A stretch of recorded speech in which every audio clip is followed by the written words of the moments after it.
صوتك اسمع الأكوان اقرأ كلام الله داوي نفوسنا لنحس في أعماقنا الإيمان من فؤاد كالحجارة قسوة فإذا وعى القرآن حين.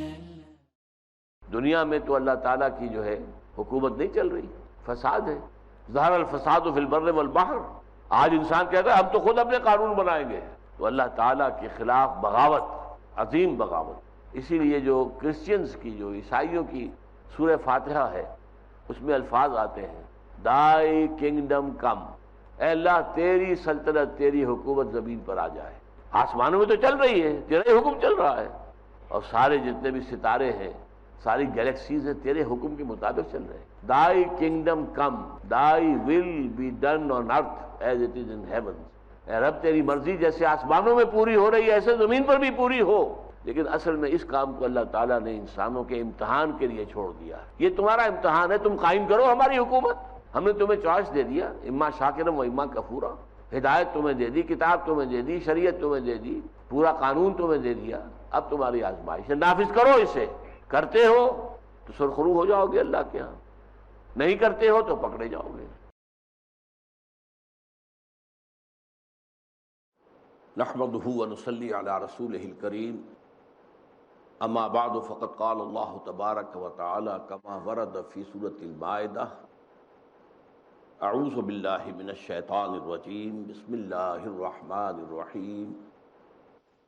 وَإِذْ قَالَ مُوسَى لِقَوْمِهِ يَا قَوْمِ اذْكُرُوا نِعْمَةَ اللَّهِ عَلَيْكُمْ إِذْ جَعَلَ فِيكُمْ أَنْبِيَاءَ وَجَعَلَكُمْ مُلُوكًا وَآتَاكُمْ مَا لَمْ يُؤْتِ أَحَدًا مِنَ الْعَالَمِينَ رَبِّ اشْرَحْ لِي صَدْرِي وَيَسِّرْ لِي أَمْرِي وَاحْلُلْ عُقْدَةً مِنْ لِسَانِي يَفْقَهُوا قَوْلِي. سورہ مائدہ کے چوتھے رکوع میں تاریخ بنی اسرائیل کا جو ایک بہت اہم واقعہ بیان ہوا ہے، اس کے لیے ضروری ہے کہ پہلے کچھ جغرافیائی حقائق آپ کے سامنے آ جائیں. اس کے لیے ایک خاکہ جو میں نے بنایا ہے وہ آپ کے سامنے یہاں بورڈ پر موجود ہے. اوپر جو نیلی لائن چل رہی ہے یہ بحیرہ روم کا ساحل ہے، جنوبی ساحل. آپ کو معلوم ہے کہ بحیرہ روم جو ہے جدا کرتا ہے یورپ کو شمالی افریقہ سے، اور یہ نیچے سے جو آ رہا ہے ایک، اور جس کے اوپر جا کے دو کھاڑیاں بن گئی ہیں، یہ ریڈ سی ہے، بحیرہ احمر.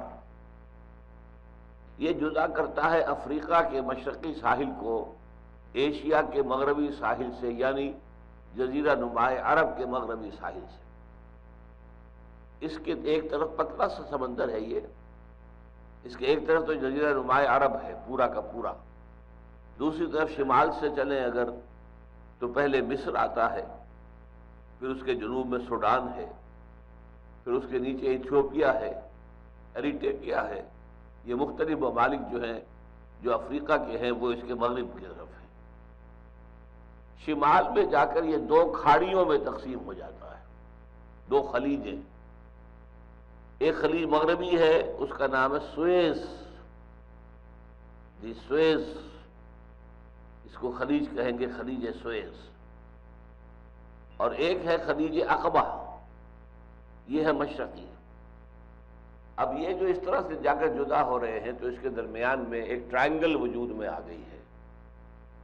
اس ٹرائنگل کا جو بیس ہے وہ شمال میں ہے، وہ بحیرہ روم کا ساحل ہے، اور باقی دو سائڈز جو ہیں، ایک سائڈ جو ہے وہ خلیج سویز جو ہے، گلف آف سویز، اس سے ہوتا ہوا جا رہا ہے، اور دوسرا ساحل جو ہے خلیج عقبہ سے ہوتا ہوا جا رہا ہے.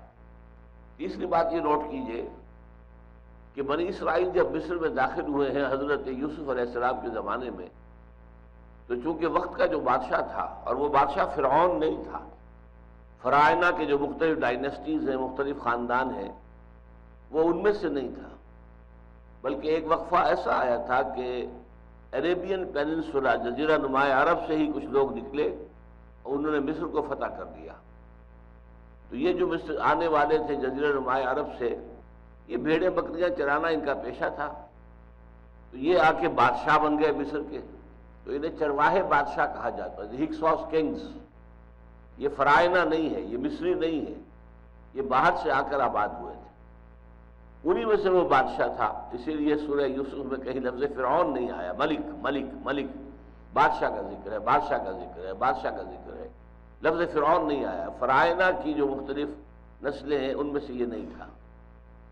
بہرحال یہ چونکہ اس وقت کا جو بادشاہ تھا ہکسوس کنگز میں سے، وہ حضرت یوسف علیہ السلام کا معتقد ہو گیا، اس کے خواب کی تعبیر بتائی، تعبیر کے ساتھ ہی پھر جو مصیبت آنے والی تھی اس کا حل بتایا، پھر ایک بہت بڑے ذمہ دار عہدے پر فائز ہو کر جو بہت بڑا قحط پڑا وہاں پر، اس کا انتظام کیا، انسلام کیا بہترین طریقے پر۔ تو یہ گویا کہ ایک طرح سے مرشد تھا، ایمان تو وہ نہیں لایا حضرت یوسف علیہ السلام پر، لیکن جیسے کوئی بزرگ ہوتے ہیں جن کو کوئی شخص مانتا ہے کہ یہ بڑی بزرگ شخصیت ہے، ایسے حضرت یوسف کو بادشاہ مانتا تھا۔ لہذا جب بنی اسرائیل کے بقیہ جو خاندان تھے، سورہ یوسف میں ہے، اس وقت میں تفصیل میں نہیں جاؤں گا کہ کیا واقعہ ہوا، کیا ماجرا ہوا، بہرحال تو حضرت یوسف علیہ السلام نے انہیں مصر کا بہترین علاقہ جو تھا وہ عطا کیا۔ وہ جشن کا علاقہ کہلاتا ہے، لکھا ہوا ہے یہاں پہ جشن، یا جوشن بھی کہتے ہیں، جشن بھی کہتے ہیں۔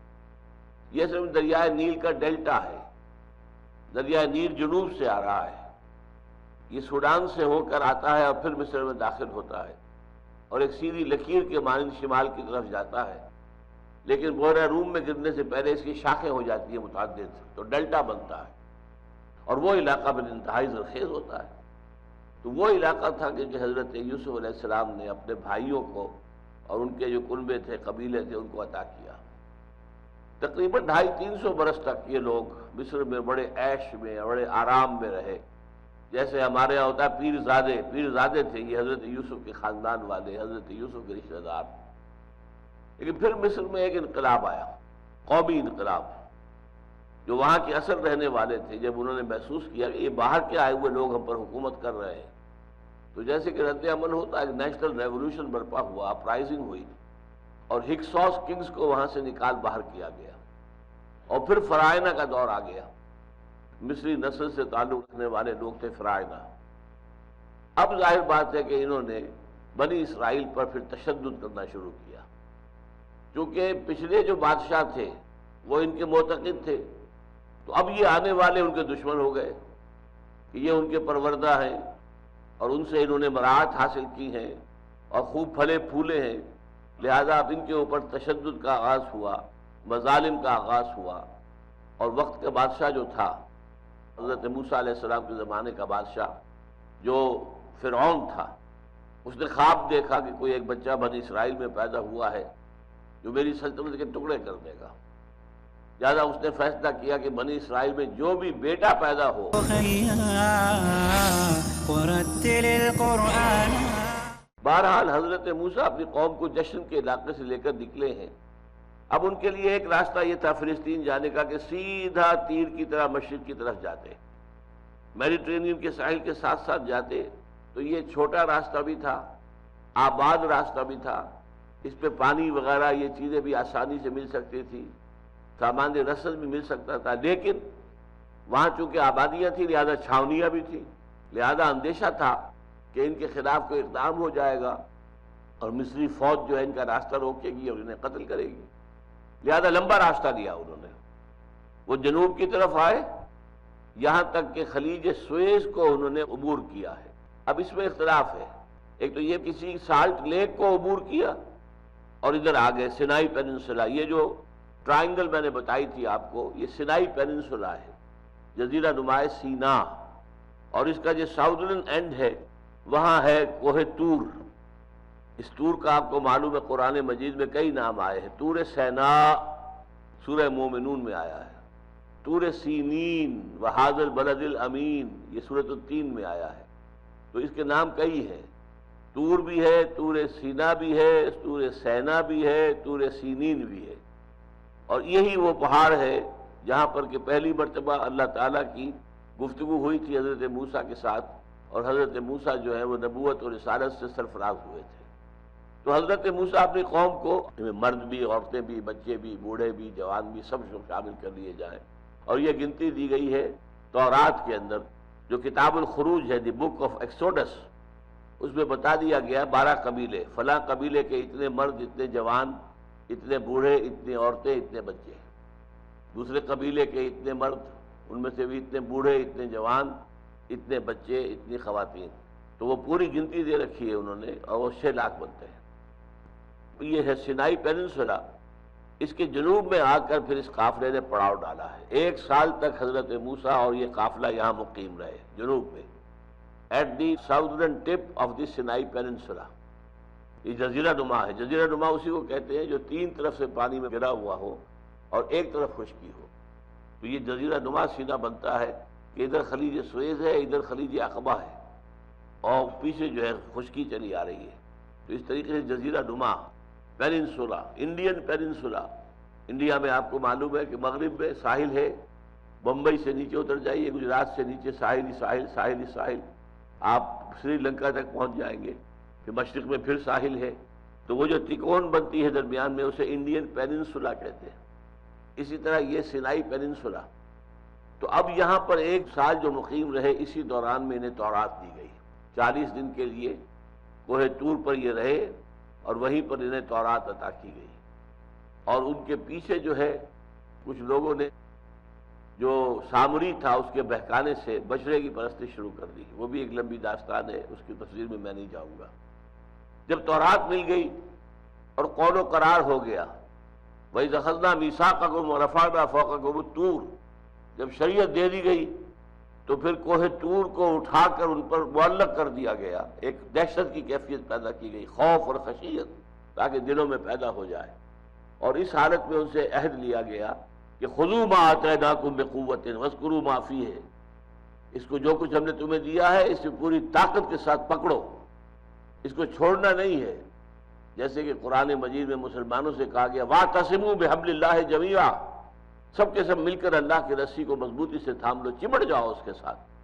اسی طرح ہم نے جو تمہیں دی ہے تورات اور جو شریعت دی ہے، خُذُوا مَا آتَيْنَاكُمْ بِقُوَّةٍ، اس کو پکڑو اور تھامو پوری طاقت کے ساتھ، وَاذْكُرُوا مَا فِيهِ، اور جو کچھ اس میں درج ہے اسے یاد رکھو، اور یاد رکھنے کا مطلب کیا ہے، اس پر عمل کرو۔ اس کے بعد پھر اب حضرت موسیٰ اپنے قافلے کو لے کر اب خلیج عقبہ کے ساتھ ساتھ چلے۔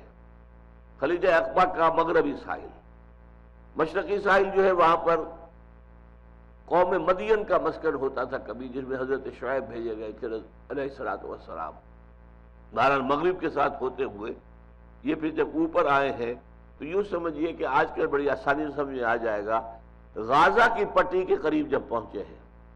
یہ غازہ جو ہے یہ گیٹ وے ہے ٹو پیلسٹائن، فلسطین کا دروازہ ہے کہ یہاں سے اب آگے فلسطین شروع ہو جاتا ہے۔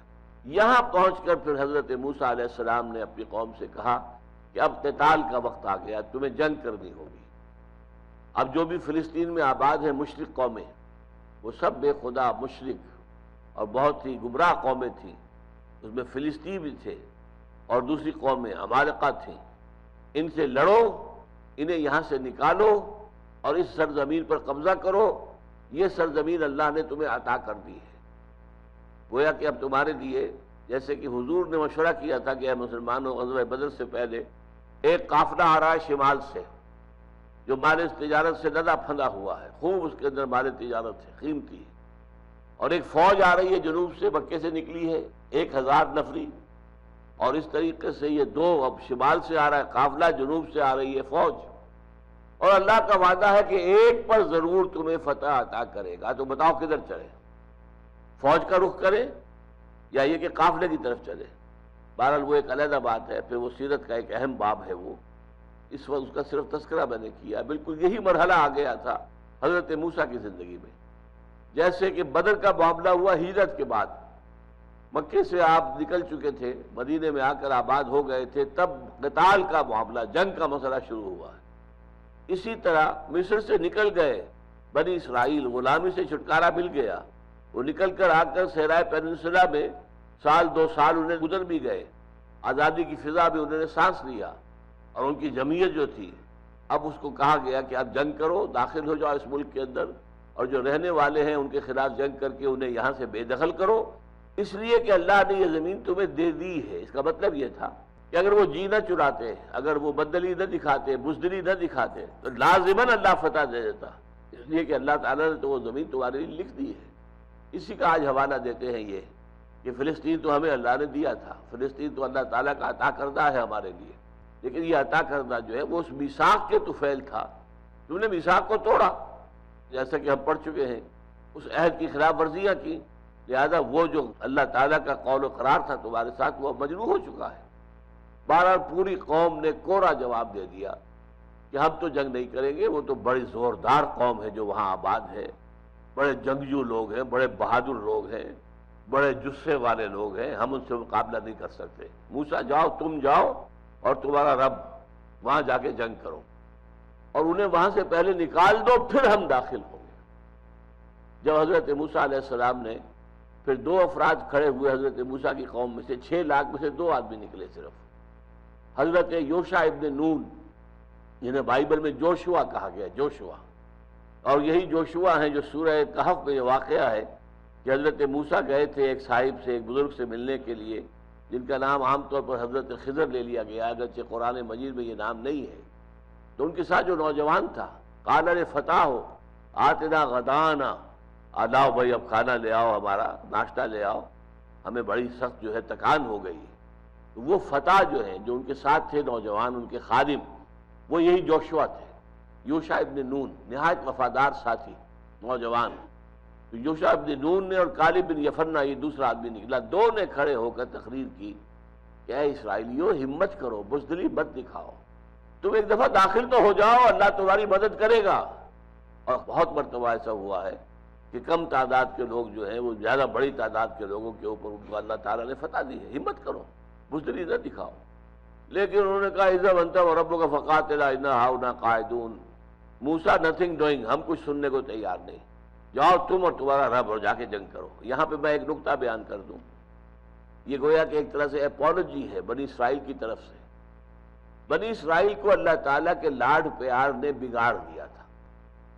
اللہ نے لاڈ پیار بہت کیا ان کے ساتھ۔ 9 معجزے تو مصر میں دیکھے جو اصلاً دکھائے گئے تھے آل فرعون کو، پھر ایک عصا کی ضرب سے سمندر ان کی نگاہوں کے سامنے پھٹ گیا، سمندر پھٹ گیا، ایک عصا کی ضرب سے 12 چشمے ایک چٹان سے نکل بہے۔ یہ جو لاڈ پیار اللہ نے کیا ہے، معجزے پر معجزہ، معجزے پر معجزہ، معجزے پر معجزہ۔ دھوپ لگی تو معلوم ہے کہ اوپر جو ہے سائبان، بابر کا سائبان جو ہے ساتھ ساتھ چل رہا ہے، جیسے جیسے یہ صحرا میں سفر کر رہا ہے، اوپر وہ ساتھ ساتھ کے ساتھ موونگ ٹینٹ سمجھ لیجئے، یہ خیمہ ہے جو ان کے ساتھ ساتھ سفر کر رہا ہے، ابر کا سائبان ہے۔ بھوک لگی تو انہیں کھانے کے لیے من و سلوہ دے دیے گئے۔ تو یہ جو لاڈ پیار تھا اس نے ان کو بگاڑ دیا تھا۔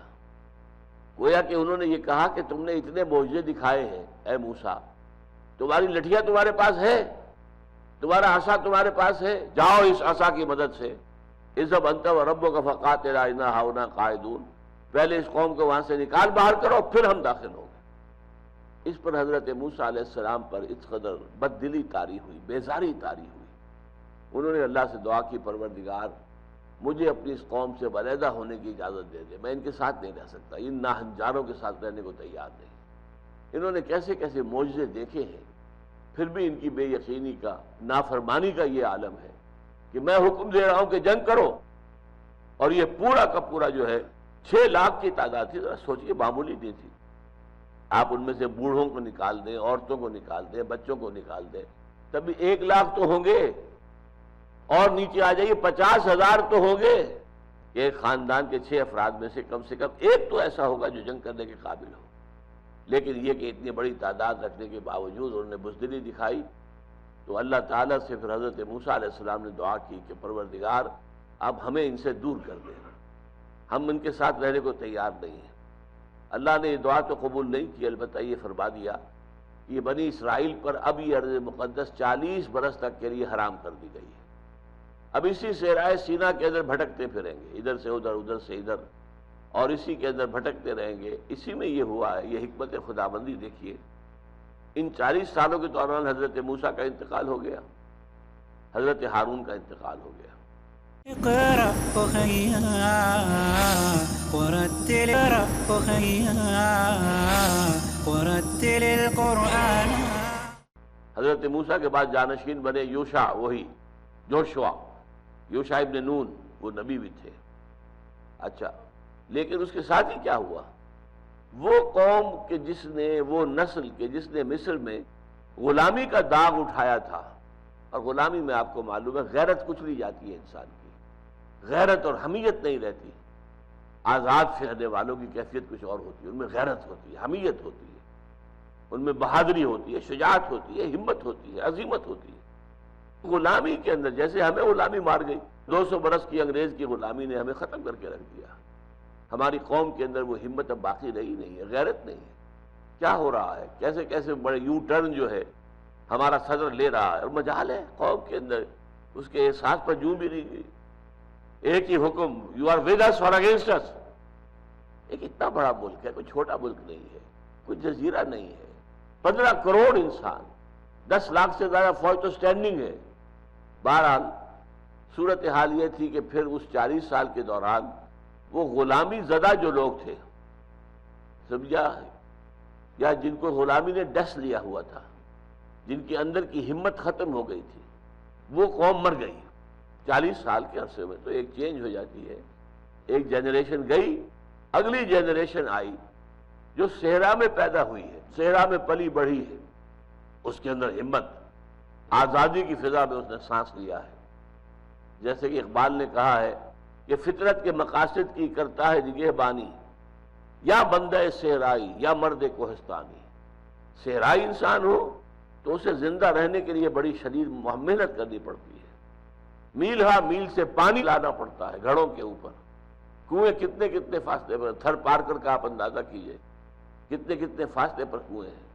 کنویں پانی لانا یا ہماری طرح تھوڑا یہ ہے ٹیپ کو ذرا کھولا اور پانی موجود ہے، چلا آ رہا ہے. میدانی علاقوں کے اندر تو پانی اتنا ہوتا ہے، آپ کنواں کھود لیجئے، تھوڑے سے دور فاصلے پر آپ کو پانی نکل آئے گا.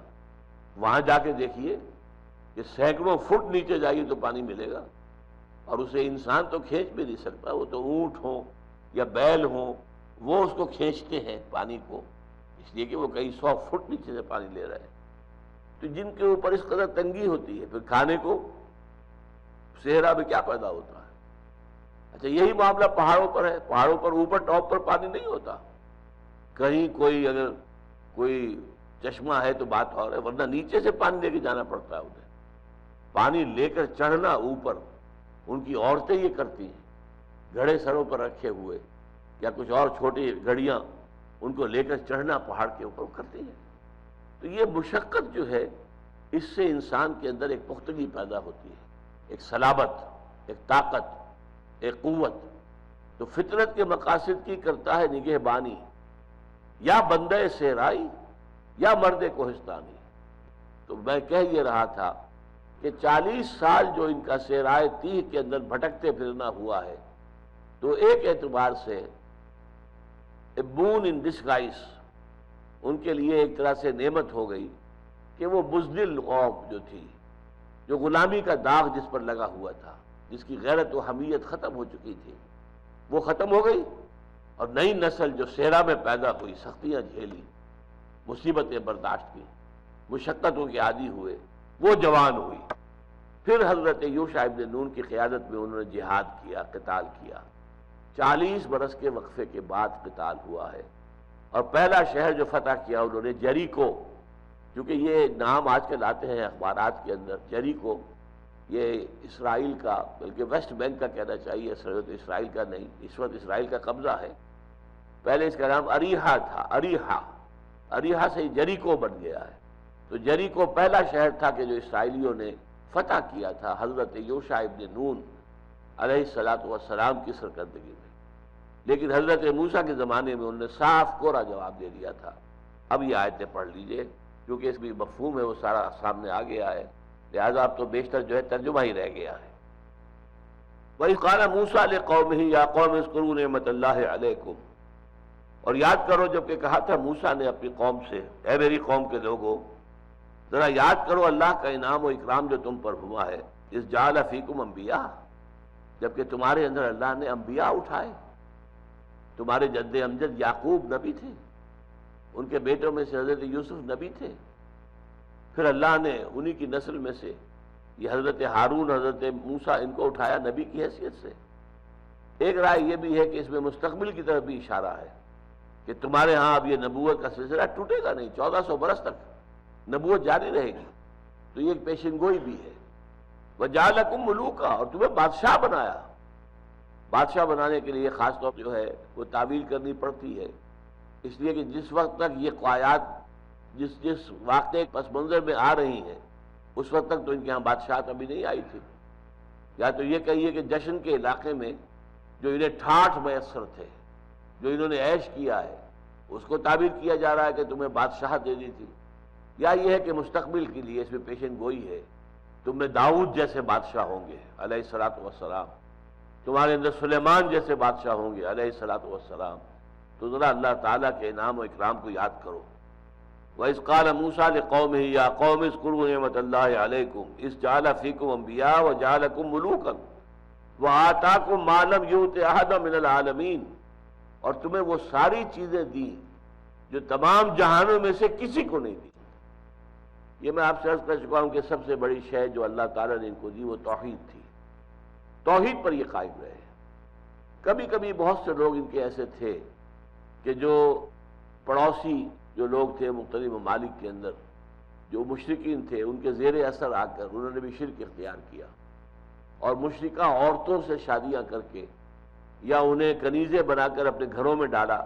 اگر ان سے نسل ہوئی، ان سے اولاد بھی ہو گئی تو وہ ماں کے اثرات کو قبول کرے گی، لہذا ان کے ہاں شرک آیا ہے، لیکن بحیثیت مجموعی ایک قومی سطح پر کبھی شرک نہیں آ سکا۔ یہ معاملات علیحدہ ہیں، یہ اسٹرے انسیڈنٹس ان کو کہیں گے ہم، لیکن بحیثیت مجموعی اس پوری قوم کے لیے شرک کبھی نہیں آیا، یہ توحید پر قائم رہے۔ آتاکم ما لم یؤت احدا من العالمین، تمہیں وہ کچھ دیا ہے، تمہیں تورات جیسی کتاب دی ہے، تمہیں شریعت دے رہی ہے۔ یہ ساری باتیں کب ہو رہی ہیں؟ جیسا کہ میں بتا چکا ہوں، جبکہ وہ صحرائے سینا کے ساؤدرن ٹپ سے 1 سال وہاں پڑاؤ رکھنے کے بعد اور تورات ملنے کے بعد پھر چلے ہیں، اس میں بھی وقت لگا ہوگا کافی، اس لیے کہ خلیج عقبہ کے ساتھ ہو کر ساتھ ساتھ چل کر اور پھر غزہ کے علاقے تک پہنچ جانا، جو گیٹ وے ٹو پیلسٹائن ہے، تو وہاں تک پہنچنے میں وقت لگا ہوگا۔ تو اتنا وقت لگا ہے، تو اس میں یہ کہ اللہ تعالیٰ نے تمہارے پر انعامات کیے، احسانات کیے۔ یا قوم ادخلوا الارض المقدسۃ التي كتب اللہ لکم، اے میری قوم کے لوگوں داخل ہو جاؤ اس ارض مقدس میں۔ یہ ارض مقدس ہے، یہ فلسطین پورا کا پورا ارض مقدس ہے، جس کو کہا گیا ہے سورہ بنی اسرائیل میں الذی بارکنا حولہ۔ یروشلم جو ہے شہر، وہ تو اپنی جگہ پر ہے، اس کے آس پاس کا علاقہ جو ہے، اس کے ارد گرد جو ہے، یہ بھی مقدس سرزمین ہے اللہ کی۔ سینکڑوں انبیاء یہاں ہوئے، سینکڑوں انبیاء وہاں دفن ہیں۔ ابو الانبیاء حضرت ابراہیم علیہ السلام وہاں دفن ہے، حضرت اسحاق، حضرت یعقوب وہاں دفن ہے۔ پھر بنی اسرائیل کے بہت انبیاء جو ہوئے ہیں، جیسا کہ میں نے کہا 1400 برس تک جو ہے وہ ایک تار ٹوٹا ہی نہیں، مسلسل نبی رہے۔ اذا ہلک نبی خلفہ نبی، جب بھی کوئی نبی فوت ہوتا تھا اس کی جگہ کوئی اور دوسرا نبی جو ہے لے لیتا تھا، تار ٹوٹا نہیں ہے۔ اے میری قوم کے لوگوں داخل ہو جاؤ اس مقدس سرزمین میں جو اللہ نے تمہارے لیے لکھ دی ہے، اللہ نے طے کر دیا ہے، فیصلہ کر دیا ہے۔ جیسے حضور نے کہا تھا کہ 2 میں سے 1 پر تمہیں فتح لازماً ملے گی، اللہ تعالیٰ کا وعدہ ہے کہ اگر تم قافلے کی طرف جاؤ گے قافلے پر فتح ہو جائے گی، اگر تم فوج کی طرف جاؤ گے فوج پر فتح ہو جائے گی۔ فیصلہ تمہارا ہے، فیصلہ تیرے ہاتھوں میں ہے، دل یا شکم۔ اب طے کر لو، مال و دولت کی حوث ہے تو چلو قافلے کی طرف، اور اگر حق کا حق ثابت ہونا، احقاق حق اور ابطال باطل یہ پیش نظر ہے، تو پھر تمہیں لشکر کی طرف جانا چاہیے تاکہ مقابلہ کر کے ثابت کر دو کہ اللہ تعالیٰ کی مدد تمہارے ساتھ ہے۔ تو فرمایا یا قوم ادخلوا الارض المقدسۃ التي كتب اللہ لکم ولا ترتدوا على ادبارکم، اور اپنے پیٹھوں کے اوپر مڑ نہ جاؤ، لوٹ نہ جاؤ، پیچھے نہ پھر جاؤ۔ اب جب معاملہ آ رہا ہے دو بدو ہو کر جنگ کرنے کا تو پیٹھ مت دکھاؤ، فتنقلبوا خاسرین، تو تم خسارہ پانے والوں میں سے ہو جاؤ گے۔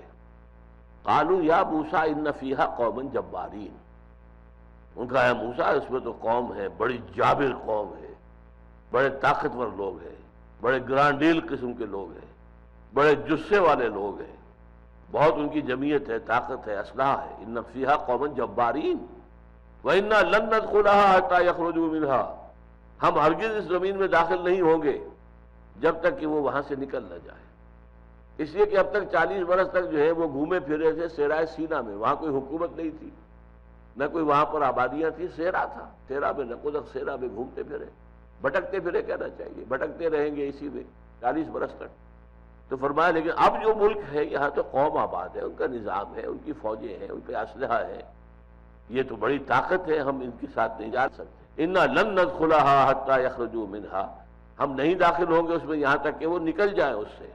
فَإِن يَخْرُجُوا مِنْهَا فَإِنَّا دَاخِلُونَ، اگر وہ نکل جائیں گے تو پھر ہم داخل ہو جائیں گے.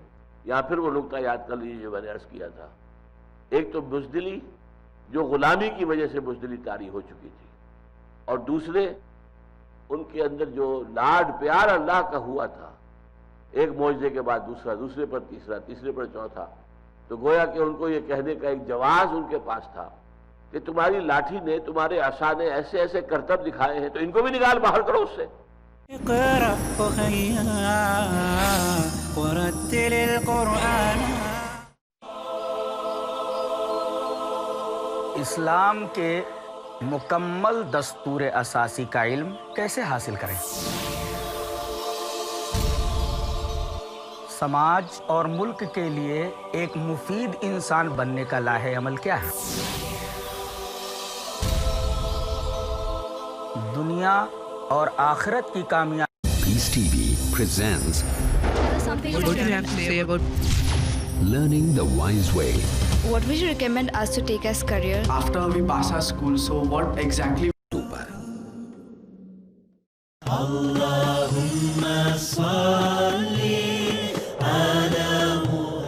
احادیث نبوی صلی اللہ علیہ وسلم. حضرت ابو ہریرہ رضی اللہ 6066.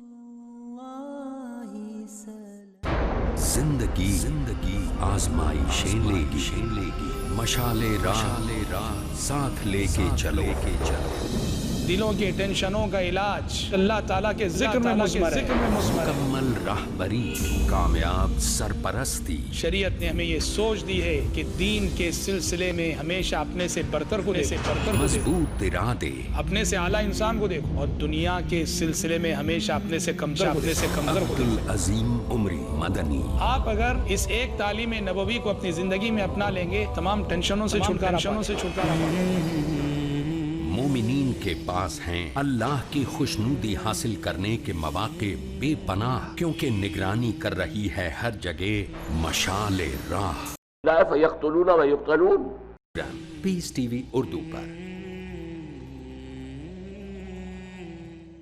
اقرأ أخيا ورتل القرآن.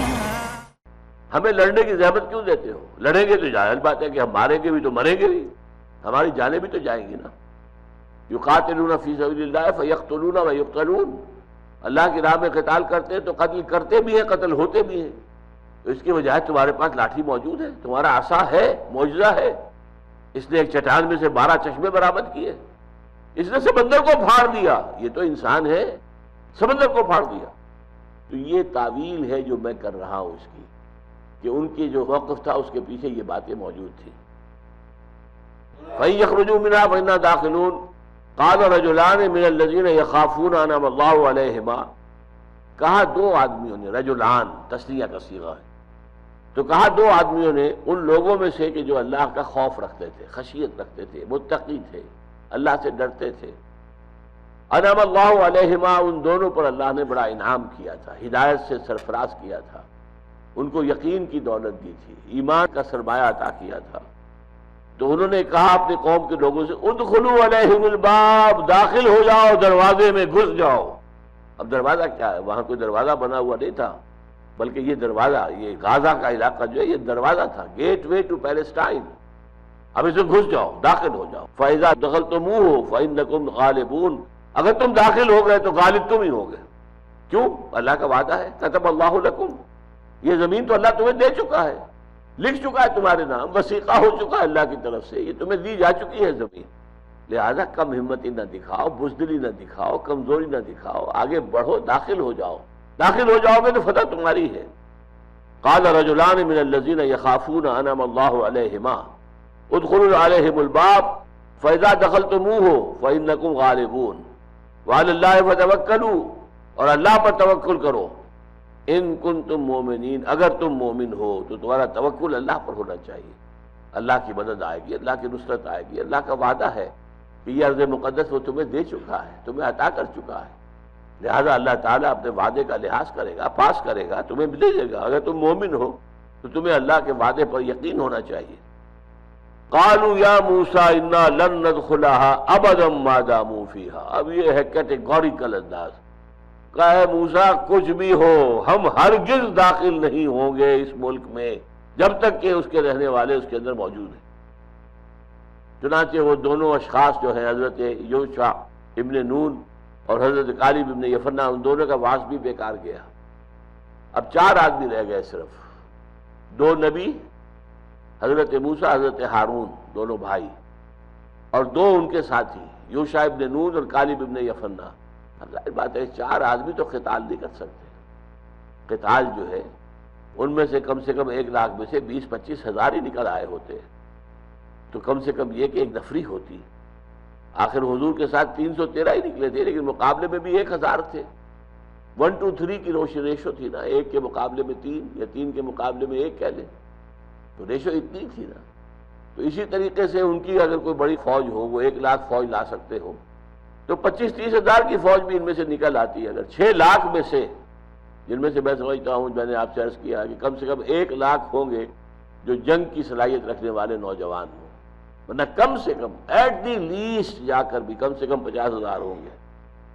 قالوا یا موسیٰ انا لن ندخلها ابدا، آتا ہے عربی زبان میں قطعیت، ہرگز ہرگز نہیں، کبھی بھی نہیں، کبھی نہیں ہوگا، ہم نہیں داخل ہوں گے، تم جو چاہو کہو۔ انا لن ندخلها ابدا ما داموا فیہا، جب تک کہ وہ وہاں موجود ہے۔ تو جاؤ تم اور تمہارا رب جا کر جنگ کرو دونوں۔ حضرت موسیٰ اور اللہ کے مابین ایک اور رابطہ جو تھا وہ عصا کا تھا، عصا تمہارے پاس ہے، لے جاؤ۔ فَذَهَبْ أَنْتَ وَرَبُّكَ فَقَاتِلَا، تو جاؤ تم اور تمہارا رب اور قتال کرو۔ اِنَّا هَاهُنَا قَاعِدُونَ، ہم تو یہاں بیٹھے ہیں۔ زمین جنبت نہ جنبت گل محمد، ہم یہاں سے نہیں اٹھیں گے، نہ داخل ہوں گے، نہ حملہ کریں گے، نہ اس ملک کے اندر داخل ہوں گے جب تک کہ وہاں کے لوگ نکل نہ جائیں۔ تو جاؤ تم اور تمہارا رب تمہارے ساتھ ہے، تم جا کر انہیں وہاں سے نکال دو، پھر ہم داخل ہو جائیں گے۔ قال رب انی لا املک الا نفسی واخی، اب دیکھیے یہاں پر کس قدر حسرت کی کیفیت ہے حضرت موسیٰ علیہ السلام پر، کتنی بیزاری۔ انہوں نے عرض کیا پروردگار مجھے تو اختیار نہیں ہے سوائے اپنی جان کے اور اپنے بھائی کے، میں ہوں حاضر، میرا بھائی ہارون حاضر۔ یہاں ان 2 کا ذکر نہیں کیا حضرت موسیٰ نے، ورنہ یہ کہ امت میں سے بھی، قوم میں سے بھی 2 آدمی تیار تھے۔ میں نے آپ کو بتایا یوشع ابن نون اور کالب بن یفنہ تیار تھے، لیکن یہاں آپ نے کہا ہے تو میں اور میرا بھائی۔ قال رب انی لا املک الا نفسی واخی فافرق بیننا وبین القوم الفاسقین، تو اب تفرقہ کر دے، علیحدگی کر دے ہمارے اور ان فاسق لوگوں کے، یہ ناہنجار قوم جو ہے جس نے اتنے معجزے دیکھے پھر بھی میری نبوت پر ان کا ایمان نہیں ہوا، پھر بھی تیری ذات پر، تیری قدرت پر ان کا ایمان نہیں ہوا، تیرے وعدے کے اوپر انہیں اطمینان نہیں ہو رہا، تیری نصرت کا انہیں اعتبار نہیں ہو رہا ہے، تو اب ایسے ناہنجار لوگوں کے ساتھ میں رہنے کو تیار نہیں ہوں۔